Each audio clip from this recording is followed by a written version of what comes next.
What's going on, guys? Happy National Knife Day. Today I decided to take out my neck knife collection.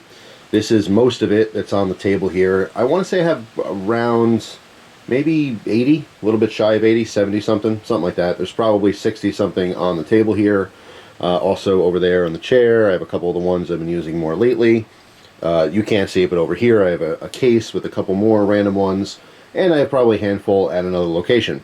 But we're looking at pretty much the bulk of my neck knife collection. Now, most of these were sold and made to be neck knives. However, there's a few of them here and there that aren't necessarily neck knives. They're just knives I've carried around the neck. Alright, so here's the overhead shot. But of course I want to get in a little closer. You guys can see some more detail. Alright, after this I'm going to go inside. Probably grab a handful of these just to talk about some of my favorites. You know, maybe ones that stand out, maybe my most expensive one, the oldest one, you know, things like that. But I want to give you guys a general look at all of these that are here.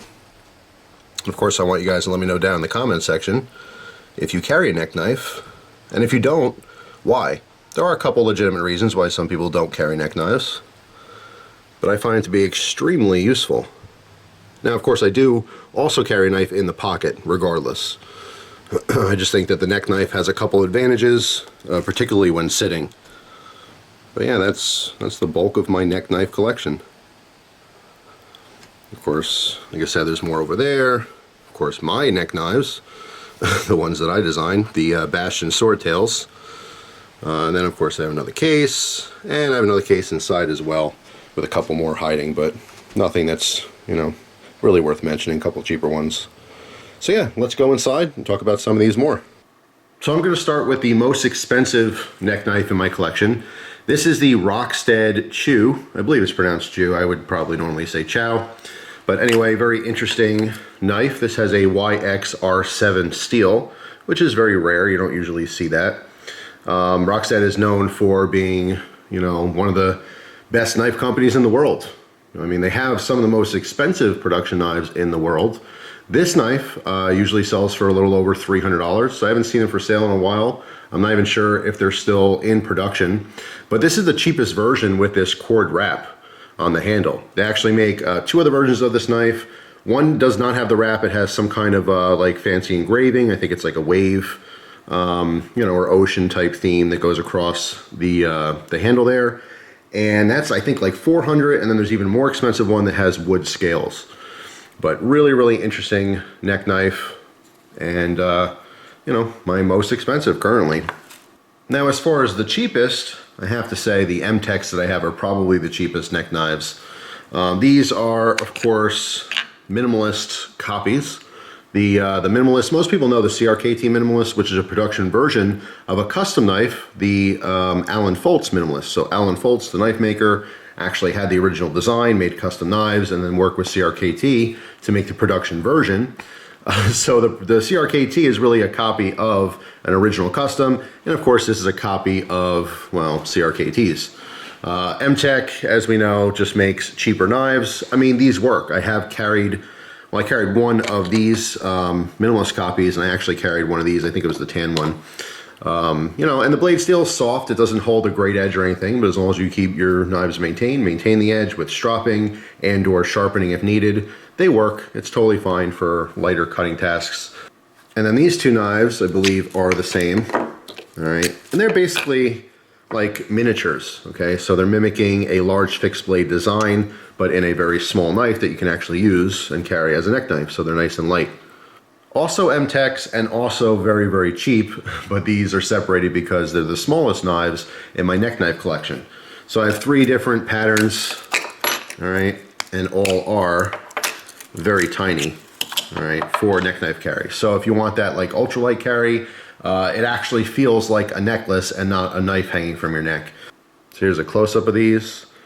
All three very small, but very, very functional. All right, I would say, I don't know, I can't put a percentage on it, but I would say a lot of your cutting tasks can probably get done with just a 1-inch blade. All right, but we all prefer larger knives most of the time because they have more capability.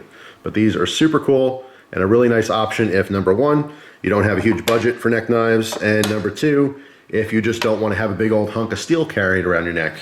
Next up, we have the CRKT Dogfish. This was a discontinued model that I had way back in the day. The reason I'm showing this is because this is my oldest neck knife. This is actually a replacement. The original one that I had was lost, and I think I told the story randomly in one video, and someone from CRKT saw the video and hooked me up and ended up sending another one out that they had, left over in stock, which I thought was really, really cool. But I've had this knife, not this exact one, but this design, for many, many years. When they first hit the market, I thought it was really, really cool. Okay, of course, it's a fish theme here. You guys know I love fish, I love fishing. But the mouth happens to double as a bottle opener, which I thought was really cool. And this was very early on when I started carrying neck knives. I just really, really loved the design. This particular one used to hang in, or from the rearview mirror on my 1987 Monte Carlo, which I no longer have. But it has a lot of memories, and I just always loved the design. This one I just happened to throw on a little piece of stag antler. There was a keychain at some point. But yeah, this is my oldest neck knife. Very cool. All right, so we talked about the smallest neck knives I've carried. Let's talk about the largest. It all started with this one. This is a Black Horse Knives, I believe. And this is pretty much the world's coolest steak knife. And that's what I used it for most of the time when I've had it. Extremely rounded micarta scales on this. Super, super comfortable. Very simple knife design, but if you notice, the sheath, very traditional, nice leather sheath with a belt loop. A belt loop, not a neck knife style sheath or anything. But one day I ended up throwing a cord on here, a bolt chain necklace, and the rest was history. I really like this, but because it was large, I only carried it for a couple weeks on and off, mixed in with some other knives. And most of the use that I got on it was when I was eating out and using it as a steak knife, right? If you're a knife person, I should say, because everyone's eating out at some point. But if you're a knife person, more times than not, you've probably taken your own knife out of your pocket to cut your steak as opposed to whatever butter knife that the restaurant ended up giving you. So when I got this knife, that's what this kind of was. It was the idea that if I knew I was going to go out to dinner, I would carry this on the belt and I would have my own dedicated steak knife. All right, which was actually sharp. But anyway, that's kind of where it started with the larger neck knives. And then over the years, I've carried a bunch of different models that were a little bit too big for some people's comfort. More recently, obviously, as you can see here, this is the Bastion swordtail that I designed. And this is a very large neck knife, okay? It's a large knife to begin with. I happen to carry around the neck, and it's about as big as I would go, especially with this sheath. What kind of led up to this, or me wanting to design a larger neck knife, is because there's not that many in the market. There's tons and tons, thousands and thousands of knives in this size range, but generally speaking, people don't wear them around the neck. They're just too big and heavy, and cumbersome. People like smaller knives than neck knives. Now, what inspired me to design a larger neck knife was me carrying the Cold Steel Spike series for so long. All right, and as you saw outside on the table, I have a couple of different models. This is a very large knife to carry around the neck, but super handy.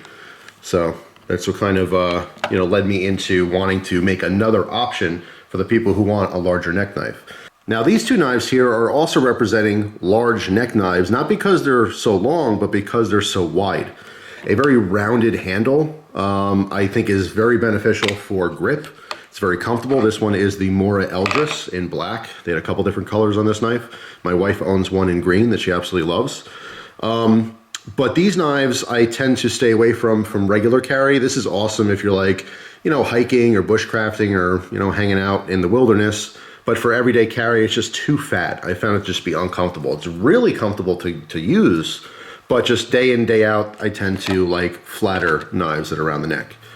All right, and then also representing a fat-handled knife is this Hell knife that I got. All right, not too long ago. I think I did a specific video on this one. And there's a close-up on the model, Algonquin, I think it is. But yeah, this is also representing a chunky neck knife. Awesome for bushcraft, very wide, smooth handle, very comfortable to hold, but not comfortable to carry day in and day out. Finally, for this video, I want to focus on the neck knives that I love the most. This is my all-time favorite neck knife designs. Knives I've used for extended periods of time, just really enjoyed for one reason or another, and knives I constantly go back and revisit. All right, there's basically 5 different designs that I like the most. The first one should be obvious. It's the one I designed myself. This is the sword tail. All right, but because this is limited and it was just a one-time run, I'm not going to focus on it because it's going to be a little bit harder to get. The second one we already talked about, and that is the Cold Steel Spike series.